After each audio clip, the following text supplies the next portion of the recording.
تبارك الذي نزل الفرقان على عبده ليكون للعالمين نذيرا۔ السلام علیکم ورحمۃ اللہ وبرکاتہ۔ ناظرین کرام، امید ہے آپ تمام حضرات خیر و عافیت سے ہوں گے۔ میں اللہ تبارک و تعالیٰ کی بارگاہ میں دعا گو ہوں کہ اللہ رب العالمین آپ تمام حضرات کو خیر و عافیت سے رکھے، سلامت رکھے۔ تو آئیے چلتے ہیں آج پھر ایک نئی ویڈیو کی جانب۔ آج کی ویڈیو میں ہم آپ کو بتلانے والے ہیں قربانی کے تعلق سے کہ قربانی کن کن لوگوں پر واجب ہے اور کس طرح واجب ہوتی ہے۔ تو اس کے کئی طریقے ہیں، کئی سوال اور جواب ہو سکتے ہیں۔ پہلا سوال یہ ہے کہ قربانی کس کس پر واجب ہے۔ ایک مکان میں کیا چند لوگ رہتے ہیں تو کیا سب پر واجب ہے علیحدہ علیحدہ، یا کسی ایک پر واجب ہوتی ہے؟ تو اس کا جو جواب ہے، اس کا جواب یہ ہے کہ قربانی صاحب نصاب پر واجب ہے۔ گھر کے اندر چند افراد رہتے ہیں، ان میں سے جو صاحب نصاب ہے اس پر قربانی واجب ہے۔ گھر کے اندر جتنے بھی افراد رہتے ہیں، بھائی ہو یا والد ہو یا بیٹا ہو، تو جس پر جو صاحب نصاب ہے اس پر قربانی واجب ہو جاتی ہے، اور اس کے علاوہ جو صاحب نصاب نہیں ہے ان پر قربانی واجب نہیں ہوتی۔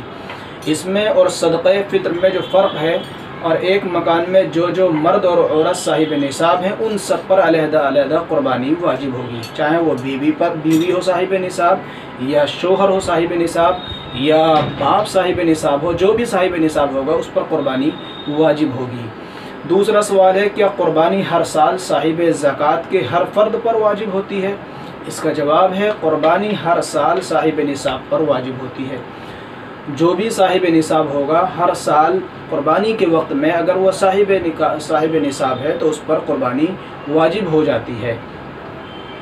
ایک مکان میں کئی افراد رہتے ہیں، باپ ہے، بیٹے ہیں، بھائی ہے، اسی طرح گھر کی عورتیں ہیں، تو کیا ان میں سے ہر ایک پر قربانی واجب ہے؟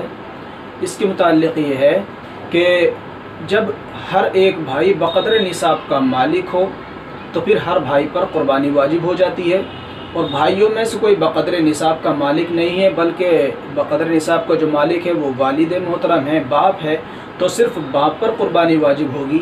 لیکن اگر باپ بھی صاحب نصاب نہیں ہے بلکہ گھر کی عورتیں ہیں، ماں ہیں یا بیوی ہے، ان کے پاس میں زیورات وغیرہ ہیں، وہ اگر صاحب نصاب ہیں تو پھر ان پر زکوٰۃ واجب ہوگی، نہ باپ پر واجب ہوگی اور نہ ہی اولاد پر واجب ہوگی۔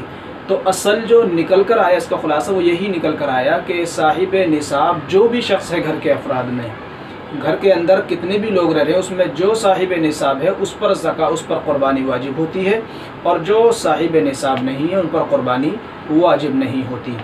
یہ چند باتیں تھیں جو آپ تمام حضرات تک پہنچانی تھیں۔ اللہ تبارک و تعالیٰ سے دعا گو ہوں کہ اللہ تبارک و تعالیٰ ہم تمام کو عمل کرنے کی توفیق عطا فرمائے۔ ہم میں سے جو حضرات صاحب نصاب ہیں ان تمام کو قربانی کرنے کی اللہ توفیق عطا فرمائے، اور ہم خود کوشش کریں کہ اگر ہم صاحب نصاب بھی نہیں ہیں، ایک بات یہاں یاد رکھیں کہ اللہ تبارک و تعالیٰ کو قربانی کے دنوں میں سب سے زیادہ جو محبوب عمل ہے وہ قربانی کرنے کا ہے۔ اگر ہمارے پاس اتنا مال و زر نہیں ہے، پیسہ نہیں ہے، یعنی ہم صاحب نصاب نہیں ہے، تب بھی ہمیں چاہیے کہ ہم قربانی کریں۔ وجہ کیا ہے کہ ہم اگر چھوٹے چھوٹے کام کرتے ہیں تو اس میں قرض وغیرہ لے لیتے ہیں، ادھر ادھر سے پیسے بھی لے لیتے ہیں اور انتظام کر لیتے ہیں، یہاں تک کہ دوسرے ہم بقرعید کے موقع پر کپڑے وغیرہ بھی بناتے ہیں، دیگر اخراجات بھی کرتے ہیں، تو اس پر جب ہم خرچ کر سکتے ہیں اتنا، تو جو عمل اللہ تبارک و تعالیٰ کو سب سے زیادہ محبوب ہے ان دنوں میں، تو کیا ہم اس کو نہیں کر سکتے اگر صاحب نصاب نہیں ہے تب بھی؟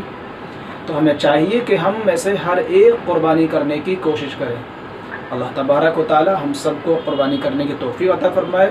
آمین۔ وآخر دعوانا ان الحمد للہ رب العالمین۔